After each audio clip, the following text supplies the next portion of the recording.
Hello, and welcome to Building a T-Shirt Empire. What's up? My name's Cole. We're here live at the show. How's it been going for you guys this morning? It's been a busy early start. As soon as the doors open, it felt like a mad rush. It's been good. Scanned a lot of people so far. Good conversation. It's been a slow month for a lot of shop. This is kind of like, I think, that line where it starts to go from slow to busy again. Yeah. So hopefully that's what's going to happen. Yeah, it's been fun. Good to see people always, right? Like reconnect and chat with folks. So yeah, it's been good so far. So, I mean, speaking of it being slow, I mean, you're the salesman. Like, tell us what in the world is people supposed to be doing right now? Yeah, I've been hearing a lot of, what do we do? Like, we need help now. Yeah. And you know how it is. It's every Q1. It's like it's a slow part of the year. So I'm always pushing back. I'm like, you should be doing sales and focusing on selling and focusing on going outbound and being proactive the whole year, not just in Q1 when you're slow, to combat some of this slowness. A couple things, right? Like, usually shops are so chaotic that they can't like put time, effort, emphasis, focus on outbound, right? Yeah. So now's the time. You've got less going on. You're pulled in way less directions from a shop owner perspective, but also shop salespeople. Like, take the time, sit down, and put focus into selling. And in my experience, that's the only thing that works. You can't like step into outbound sales a little bit and just like hope that it works. Mm-hmm. You got to be focused on it. And like, I liken it to the amount of strategy and time and effort and investment that shops put into their production. Yeah. They're thinking about production nonstop, and they're buying equipment, and they're trying to level up and put strategies and process in place to make it better. You need to do that same shit with sales. It's got to be the same approach and the same process. And so now's a great time to do that. Yeah. Build a sales process. Start to think about your messaging, scripting language. Start to think about your customer acquisition and targeting strategy. Like, who do you want more business of? Yeah. Like, not just growth for growth, but profitable growth. Like, what kind of clients do you want to do more business with? Like, all those things. Now is a great time to do that and really think about that now. And what do you think about differentiating yourself? I mean, as a business owner, I get just constant random cold emails and stuff, normally about like a random loan or whatever they want to pitch me. Sure. So like, how do you feel like you differentiate yourself in sales without just being another cold email being like, hey, I'd love your business? Yeah, love it. I've had a lot of shops start telling me that they're using ChatGPT to build like email templates, and I'm like, let me see them. Like, share what you got. And it's usually 6 paragraphs. It's a super long email. It's like, nobody's going to read that. Right. So my approach with cold outbound outreach has always been be really pointed and direct and like, show me you know me. Show the client that they know who you are in your business. Yeah. So a good example would be, if you're reaching out to like a taproom manager at a brewery, you know, we're helping other breweries in the Long Beach area with retail merchandise solutions that are really seamless in ordering and they're really high quality. They want people that to be their favorite shirt. They want to market the brewery for them. Want to see if we can help you in the same way we're helping them. Can we set up some time? That's a little bit of a different email than, hey, we're a shop in Long Beach and we sell a decorated apparel provider and we do DTG and screen and embroidery. Right. It's like no one knows what that is and no one cares. But if you tell me that you know my business, you know how you can help, it's just got to be really direct, really pointed. Yeah. And I mean, what do you feel like people should do about, you know, literally getting in the car and driving around? Do you see that really performing very well? I mean, that's what like the... You know, an S&S guy, a Sanmar guy, that's what they do all day. They're stopping in your shop. Literally showing up. Do you feel like that's worth the time and effort, or do you think people kind of want to like schedule a meeting? I love that idea. I love that strategy. I think any outbound outreach should be multifaceted. It should be email, calls, social media connections, and I think that in-person visit is great. Yeah. If you've gotten... Most of the email campaigns that I'll structure are usually 4 or 5 emails per campaign, and I think 2 months in a row of continuous campaigns. So 8 emails minimum, plus a bunch of calls, plus I connected them on LinkedIn, plus if I think they're managing their Instagram account, I'll DM them on Instagram. That many touches, plus then I stop in. Kevin's T-shirt shop, like they're remembering that, right? So I love it. Stop in, be in person, face-to-face. Drop off a sample. With the shop name is okay. with their logo, the company's logo, even better. Yeah. Like, think about stopping in with something that someone can actually use. Like, my brewery's logo is on a shirt that this guy created and just stopped in and gave to me. That's a impactful visit. Yeah. And with the outreach that is like digital, are you typically automating that now and it just seems like it's personal?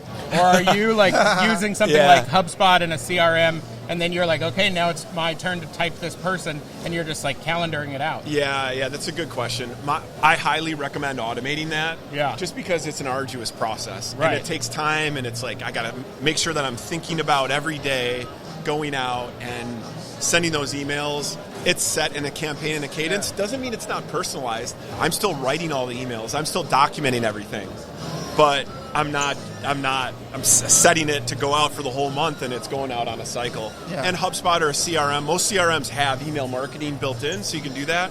Or you can buy a MailChimp or a Constant Contact or some sort of email marketing outreach platform to do that as well. So yeah, it doesn't mean it's not personalized. It still should be personalized. Yeah, I know. For me, when I was first getting into this sales thing, like internally and also in my head, well, here's like the things I was feeling. I felt, man, this is icky. I'm gonna have to go out there and like bug people. That was like the first initial thing, and then I was like, I'm more of a tinker with things. Sure. So that's what my comfort area was.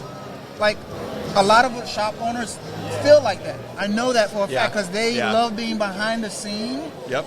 But you need the sale, right? How do you like help people kind of overcome that? Because a lot of it is just this mental. Because like now I'm into it. It's like, okay, like I could do this. Yeah. Like, but it took a lot of reps. Yeah, I love that. Like, shop owners are thinking about that nonstop, right? They're always thinking about like, I don't want to be that pushy salesperson, right? So my recommendation is always like, you gotta just think about the value that you're providing.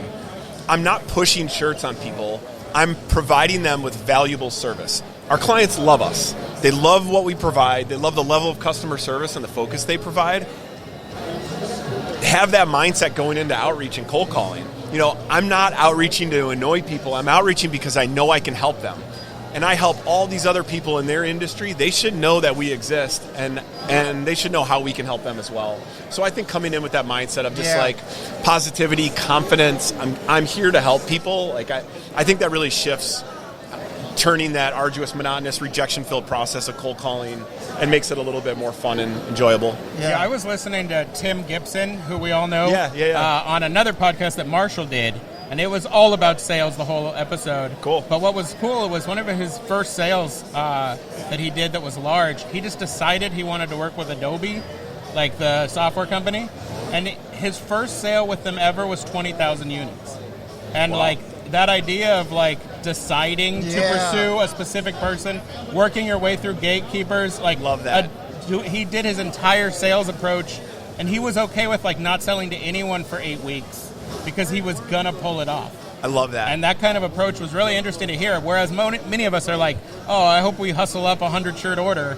Yeah. He was just like, no, I'm doing nothing but this for 2 months. And or we'll spray and pray a bunch of different industries and a bunch of different businesses. Yeah. I love that laser-focused approach. Yeah.